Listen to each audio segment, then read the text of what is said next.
I inherited it. It's a beauty. Thank you. It's crocheted. I think. No, that's knitted. Is that knitted? I don't know. Really well. Yeah, I can tell me planes Looks and as though pearls. the edge is The edge crocheted. could be crocheted, yeah. Oh, you see, I don't even know about that. The edge is Yeah. crocheted and Yeah. the rest is I knitted. do think it's very clever. And that's your Sorry. lesson. No, don't be sorry. It's fine. We're all being mindful of it. Mindfully appraising and enjoying the glorious knitting and crochet. Well, good evening everybody. Good evening. And welcome. And as we were just saying, this week we feel is probably the first anniversary of the Mindfulness Group. A whole year that it's been going on, so it's quite, I feel quite proud. Thank you. It's endured and that people are dedicated enough to keep coming week after week and obviously get something from it, so that's nice. That's nice. The topic for this week is persuasion, which is I suppose a topic that's quite close to my heart. Normally there's something that triggers the topic, something that somebody says during a previous session or something that happens over the course of the week that sparks something that makes me decide on a topic. There was no moment of there was no moment of epiphany or event in particular. It just came in a I suppose in a mindful moment. Okay, so we'll talk a bit about persuasion in a while, but we should start with an exercise, as is usual process. So let us begin by just sitting and taking a moment to be aware of just sitting.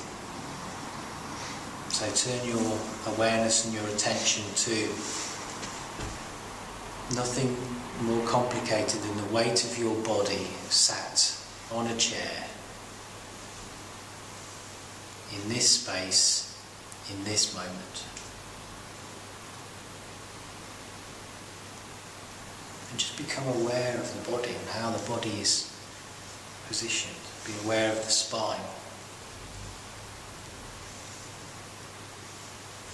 Perhaps be aware of the spine straightening slightly as you become aware of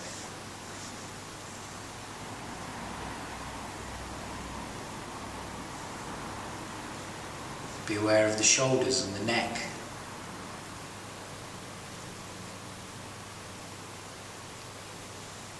As your awareness falls on the neck and the shoulders, be aware of any tension that's in there.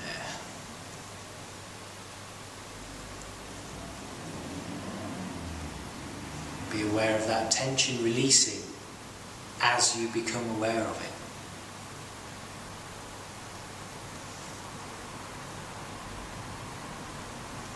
And that's one of the nice things about mindfulness.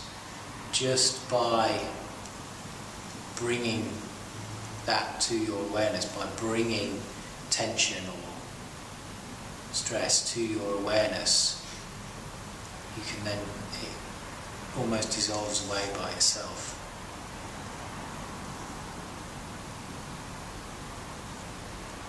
So just be aware of the shoulders and the arms relaxing down.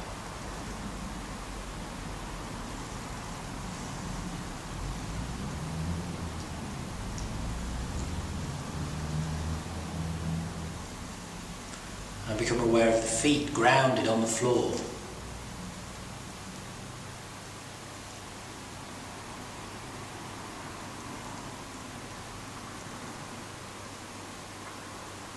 And be aware of the fact that you can just allow gravity to draw down any of that tension,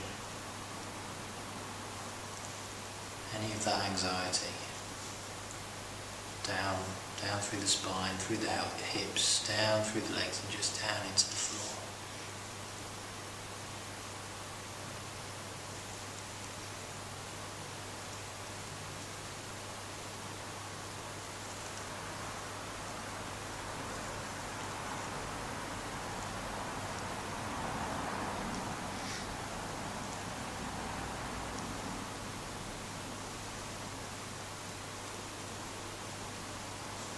the next few moments, just be. Just be in this moment. Relax in this moment.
So one of the things that I like to do is when we have a topic, as we did last week, we can look at the negative side of it, then look at the positive side to it, and then see how mindfulness relates to it, or how we should relate to it through mindfulness.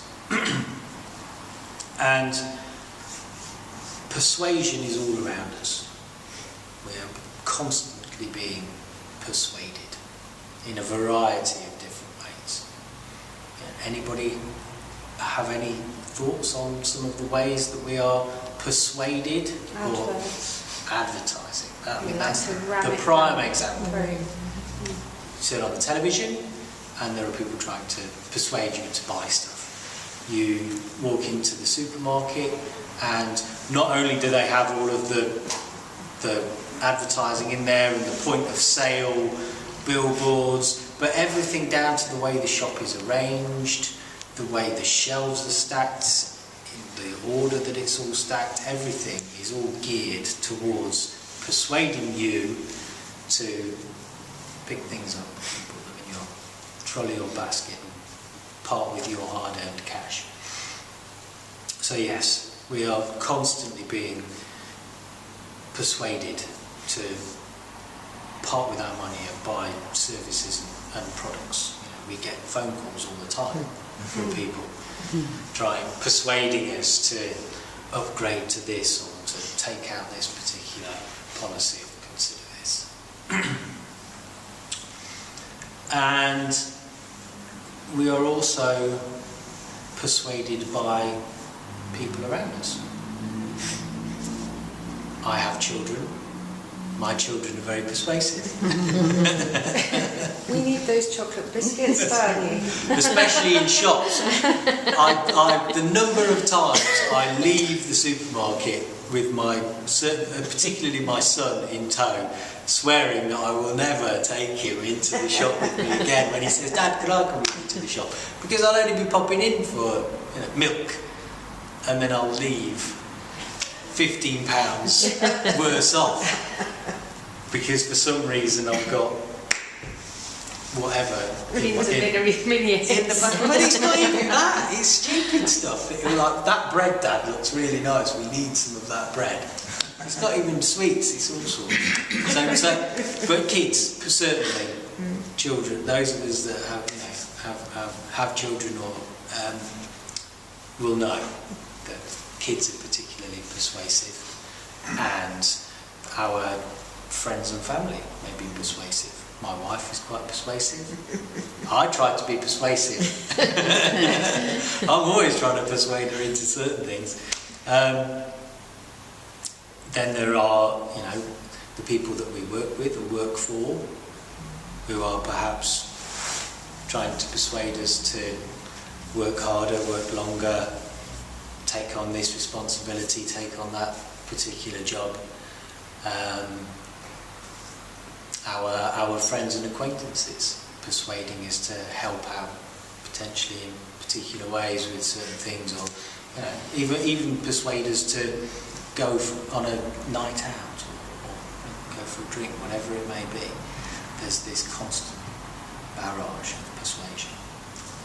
And I suppose often we can become quite jaded by it, and certainly we can feel that we're perhaps being manipulated.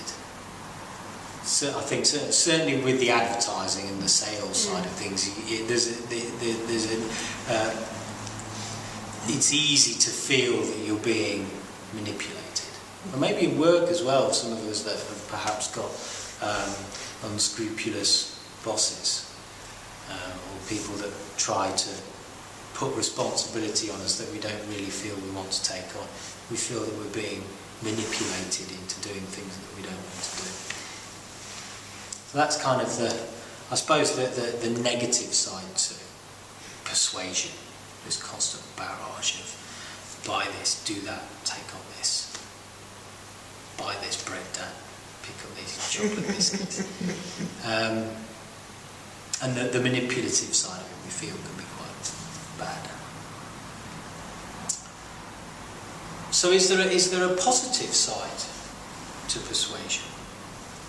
Well, there certainly are. I do a lot of therapy work and have read numerous tomes and books and things that are talking about persuasion. And there's a strong case, and people have said that therapy is a form of persuasion more than anything. Certainly, if somebody has low self-esteem and comes to see me and says, I feel fat, stupid, ugly and useless. You said you wouldn't tell them about me. I wasn't going to mention any names, Jeff. Sorry, Don't steal the moment. It is this moment. Right? You can't steal it. It is what it is. We all own it.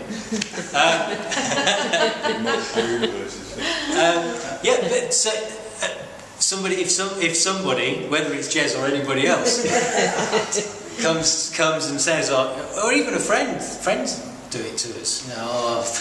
Stupid, fat, worthless. The job of offering therapy, providing therapy, even just making people feel better, is to attempt to persuade them that is not the case, that those beliefs that they hold are not true, and to persuade them to take on new beliefs, to persuade them to get rid of those negative beliefs and take on more positive ones, that you do have worth, that you are a beautiful person, that you can lose weight, that you can give up smoking, that you can do whatever it is that you may want to achieve. So certainly there's a strong argument that at the heart of therapy and all of that is good therapy is based upon good, authentic persuasion. So that's persuasion in a positive sense. But also persuasion is, because it is so ingrained within us as human beings. As much as I was saying that other people persuade, we all attempt to persuade in some way or another. It's not that it's endemic, it's almost that it is an attribute. The ability to persuade people around to a particular way of thinking, or to persuade people to act in a particular way. We try to persuade people to be better human beings, to be kinder, to be more generous. Hopefully all things that you try to do on a daily basis. It all comes down to persuasion, and it's almost a survival tool.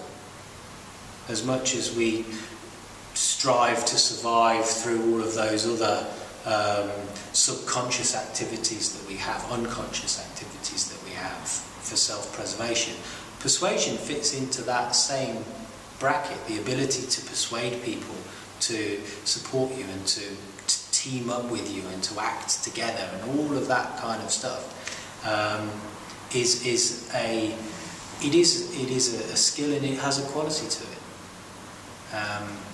and it shouldn't be felt to be manipulative or negative, because it has a purpose. You know, it can be used for good. So yes, there's definitely two distinct elements to persuasion. Some sort of slightly manipulative, others where there is perhaps common interest, a common goal, a positive outcome that's being sought. So we shouldn't think of it as being necessarily a bad thing. We'll do another exercise and then we'll have a think about how mindfulness can be applied or fits into both of those situations. Okay,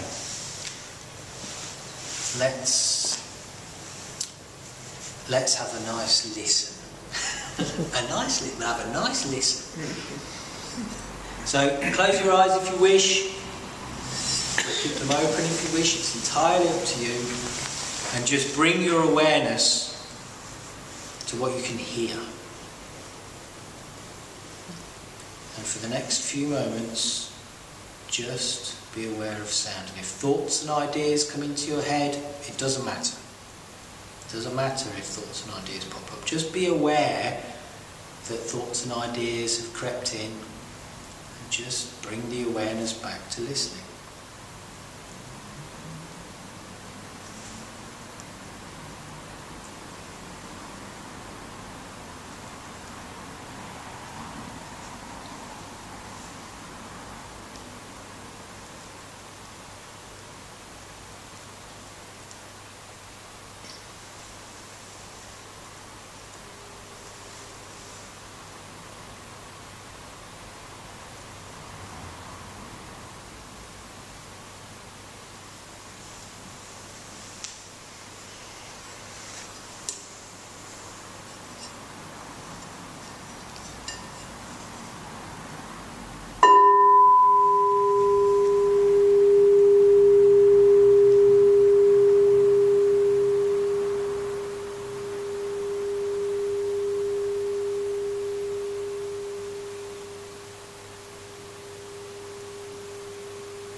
So where does mindfulness fit in with this persuasion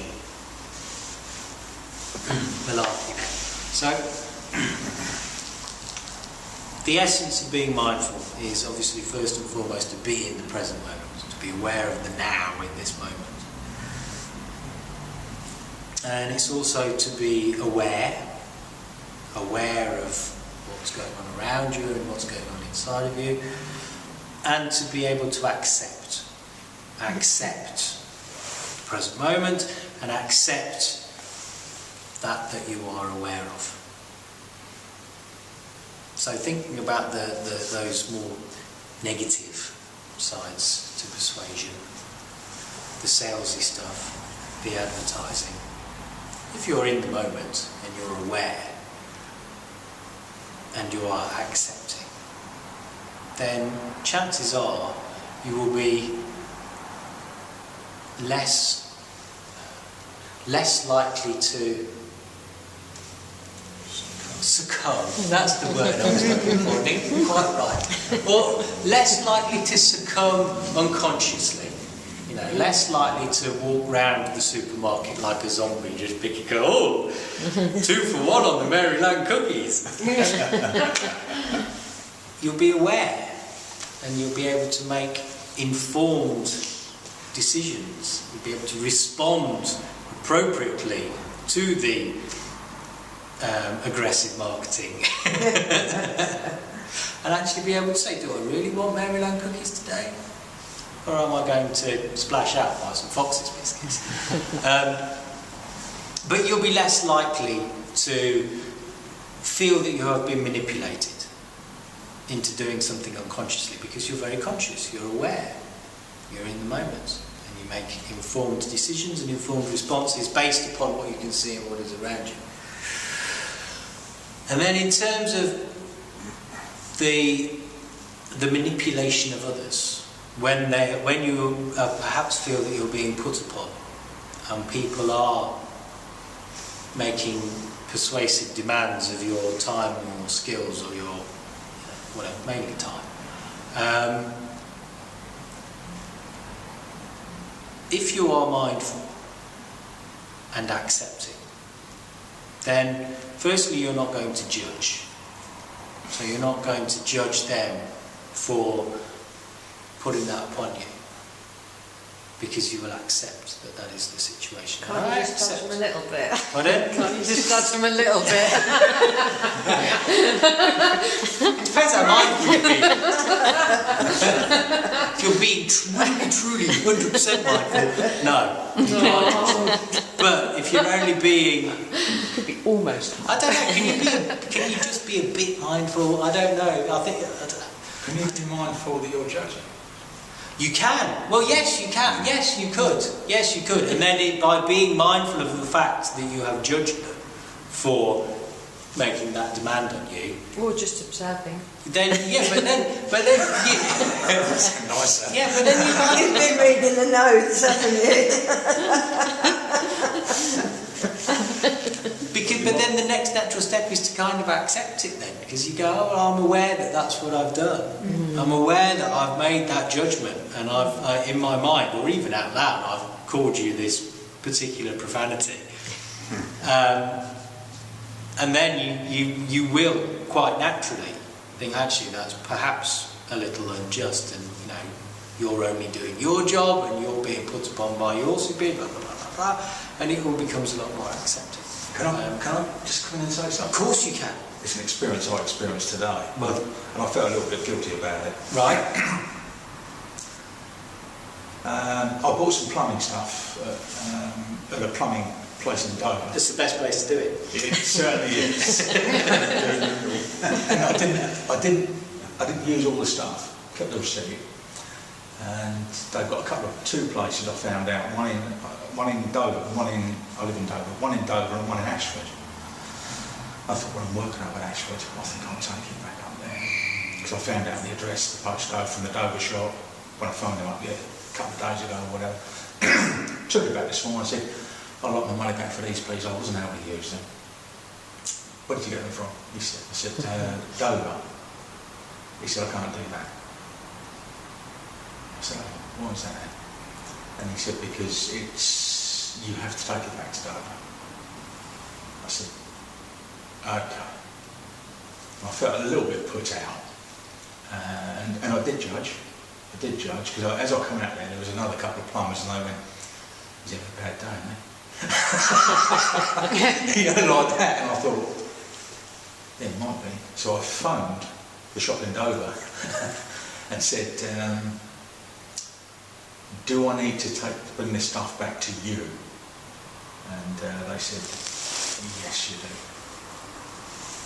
And I felt a little bit guilty about it because I judged that person as being the job's worth. Not telling me the truth. Yeah. I thought, he's not telling me the truth. He can't be like that. And I was judging because most stores I know will say you can take it anywhere. And that's how it got. And I half felt like going back to the chap and saying, I've judged you.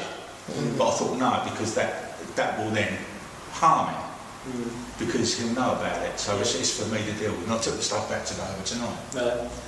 But it was a sequence of events of...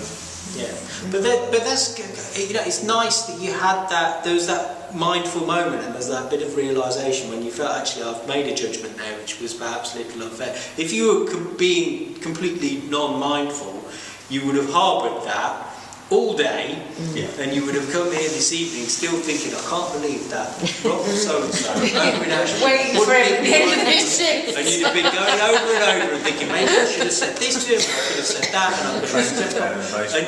And that's it, and you could have stewed on it. Couldn't you? And that would be the completely unmindful thing to do, to come away from that situation, still carrying it, and still stewing on it and mulling on it and going over and over it, still making judgments about this individual, about the firm, about the way that they run their business, and the whole thing would extrapolate out and grow and exaggerate. Now persuading Jez to see in a different light. Well, there you go. That's it. Well, no, Jez did that himself. Jez persuaded himself within 2 minutes of leaving the shop that was the case. So that's, you know.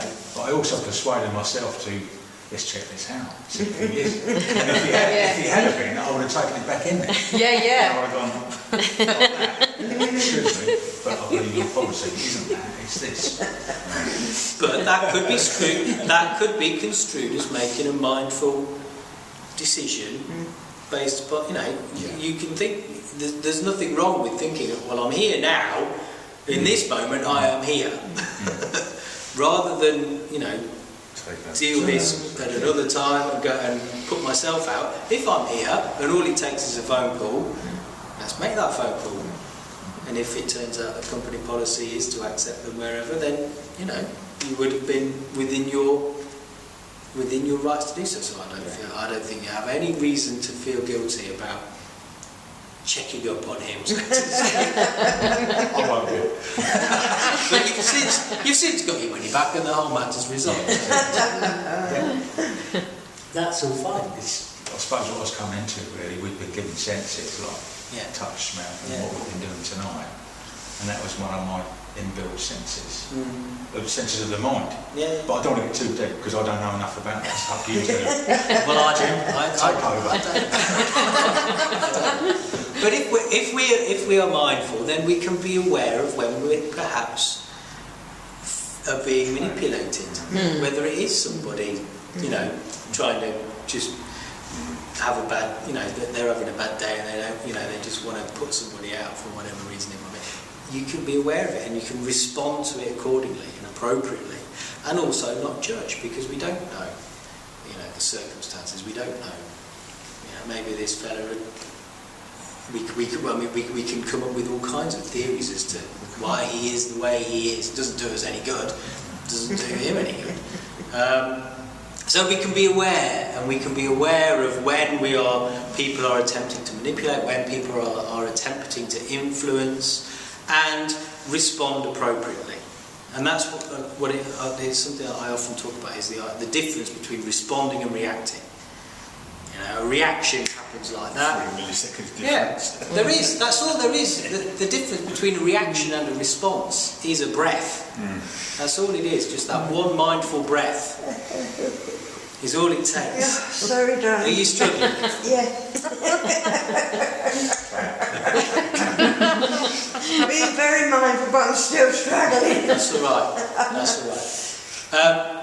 Yes, so we can then respond appropriately rather than reacting unconsciously to the persuasion, the manipulation that's going on around us. So that's how we can be mindful towards the more negative side, the more positive side to persuasion is, and this is also something that I've talked about on more than one occasion, is the fact that as human beings we communicate so much more effectively when we are being mindful. When you are in the moment, when you're not basing your conversations upon your experiences from the past or basing your communications upon judgments. You know, if you take your example, for instance, Jez, if you had gone back into the shop to be more persuasive about getting your money back, if you go in to have that conversation preoccupied with the judgment that you made about that person, you know, oh, this guy's obviously an awkward customer and he's this and he's that and he's a grumpy old so-and-so, then the communication that you have with that gentleman or lady, I don't know, that person, wouldn't be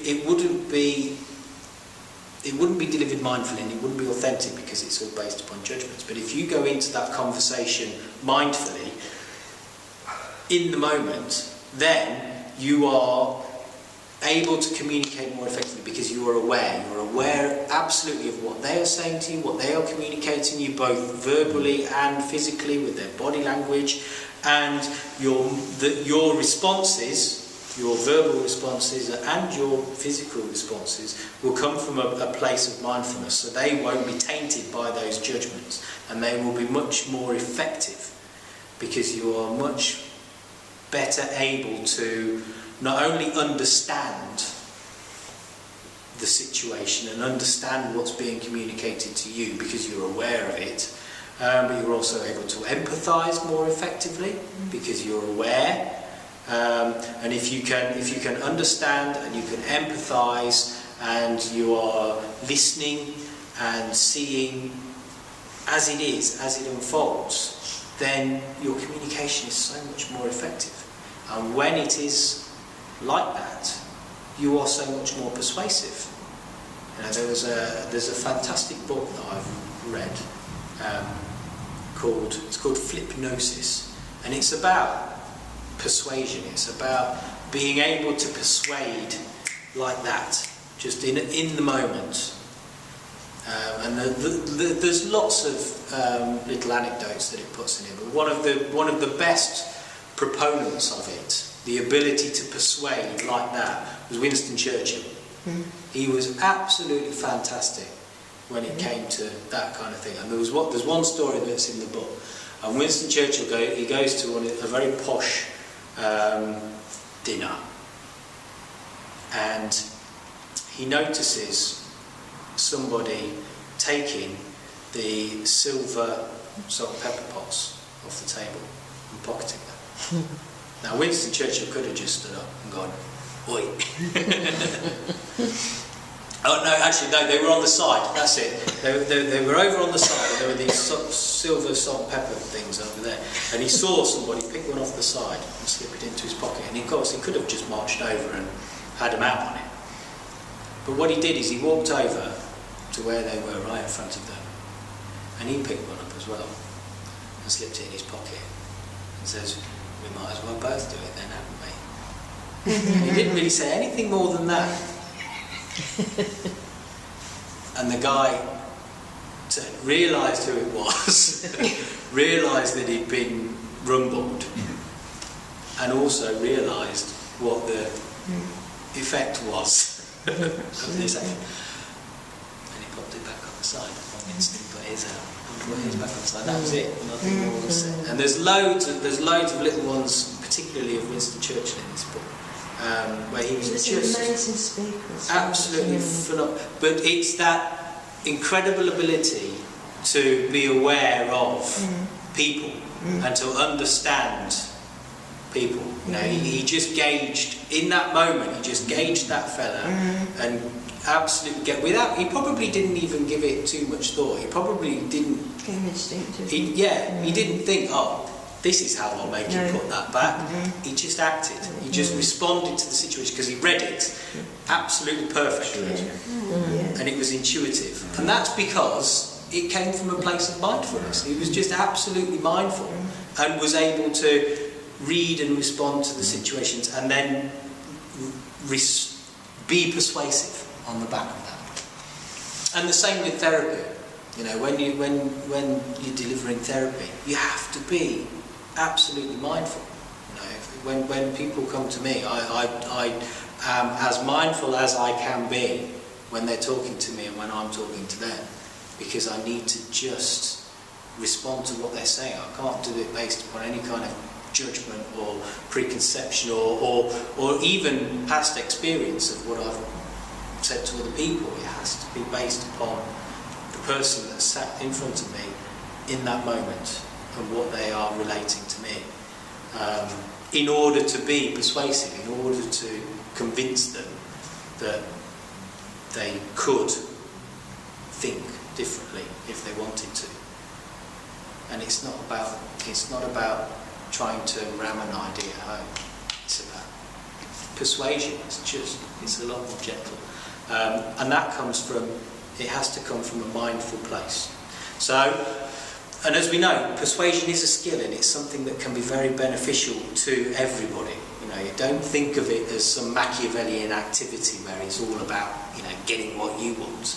You know, persuasion can be about the greater good. It can be about bringing people together. Often the best examples of persuasion, aren't these, where somebody persuades a group to come together and to act together. You know, you read about those people that do fantastic acts of charity, and quite often they've not done it themselves as an individual, but they've been able to persuade others to join with them. There's a before we finish, there's another one that I saw, and there's a guy who was talking about how to start a movement, how you can start a movement and get something going. And the video that he got to illustrate this was a video of a chap dancing like an absolute loon. He's obviously at a festival or something, and I think he'd perhaps been partaking something. It could have been anything, I don't know. It was just this chap on a hill.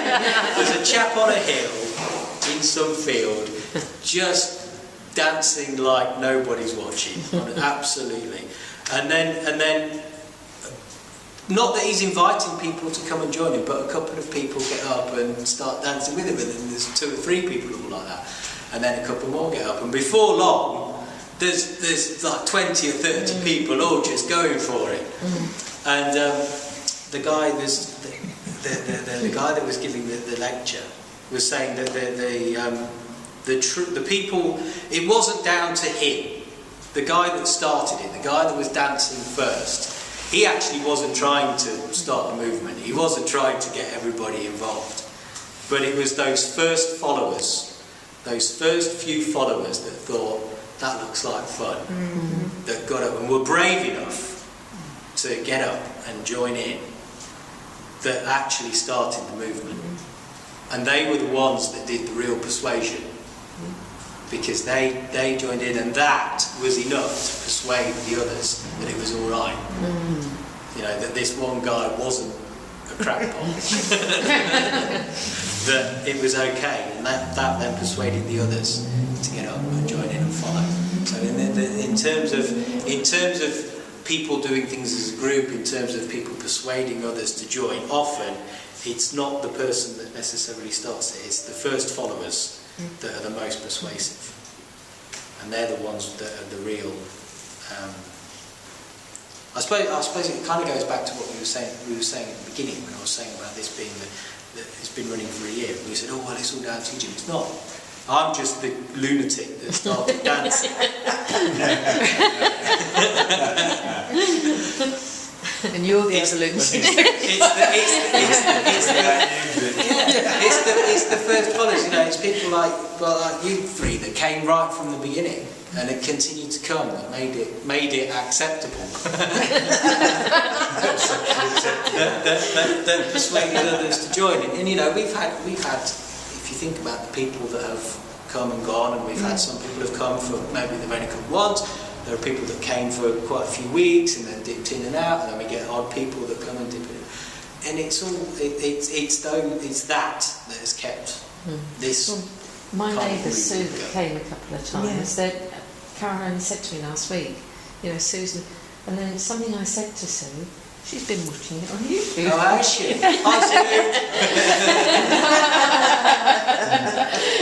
Come on, you want to There's a sequel over there. That'll make it all good. Yeah. Do you think that'll persuade her? When things start clapping, like one person might start, and then Yeah. 2 or 3 more, and then there's an impetus for everybody to join in. Yeah. And it's the same when it ends as well. 1 or 2 people have stopped, and then Yeah. it's crescendo. People just stop. Yeah. It's interesting how that dynamic works with a crowd. Yeah. And it's interesting it's very interesting if you are mindful. If you're mindful in that scenario, because you can see where people are just kind of reacting or doing it completely unconsciously, and where there is more of a conscious, mindful response. Well, I went to see Jersey Boys on Saturday. And Oh yes, it's supposed to be fantastic. I've seen I it thought my twice. in-laws went and they loved it. But I was because at the end everybody does, they get up.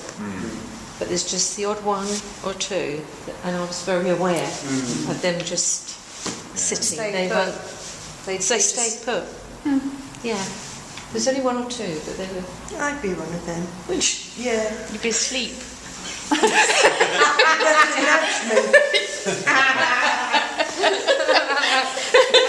I'm one of those irritating people who won't stand up at the end.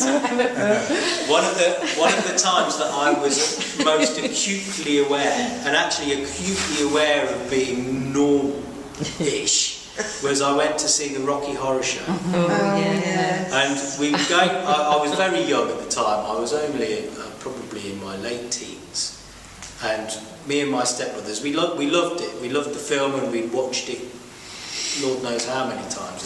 And we was on in the theatre in Nottingham, and we decided we were going to go. And I was all up for getting dressed up. You've got to get dressed up. My mum said my mum had said you can borrow my basque. You can Oh, get that and I was like, Absolutely. great, that's fine with me, I'll get dressed up. And then one of the people that we were going with had said, well, I'm dressing up, I'll do that. So we didn't dress up, and there was 4 or 5 of us that went, and we didn't dress up. And we were the only 4 or 5 people in the entire crowd Yeah. wearing jeans and t-shirts. Yeah. And I've never felt more ridiculous in my life. Never been aware of feeling more... It's the only time you can get to wear a basque. Yeah, exactly. Well, That's a whole another story. first and third Friday of every month in my house. But yeah, I've never felt more acutely aware of being different, never felt more ridiculous not being dressed up. So I should have not been persuaded. I should have not been persuaded. No, you should have gone with I it. should have not been persuaded by that person to not dress up. I should have gone with If my... you had dressed up, would they have? Well, I don't know, but it wouldn't have mattered. No, that's It wouldn't right. have mattered, because I would have been sat there with 1,000 other people That's right. in stockings and suspenders, having a whale of a time, and not feeling like a prize numpty. It's easier to be persuaded when you're younger, though. Yeah, it Oh, is. Yeah. God. Very. It's pretty Definitely, Yeah. definitely. Very. That's we could do with more youngsters at the Mindfulness Group, Yeah. so that they don't feel so pressurised into being persuaded into doing things that they don't want to do. Definitely. Okay, let's finish with some breaths. I'm not going to persuade you to breathe. I don't have to persuade you to breathe. It should be happening by itself. So, close your eyes if you wish. You don't have to, but just bring the awareness to the breath. And for the next few moments, I just ask, I would like to persuade you to be aware of the 3 components of your breath. So breathing in, breathing out, and then the pause between breaths. You breathe in, breathe out, and then there is a pause. Just be aware of only that for the next few moments. In, out, pause.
Ready, you may open your eyes.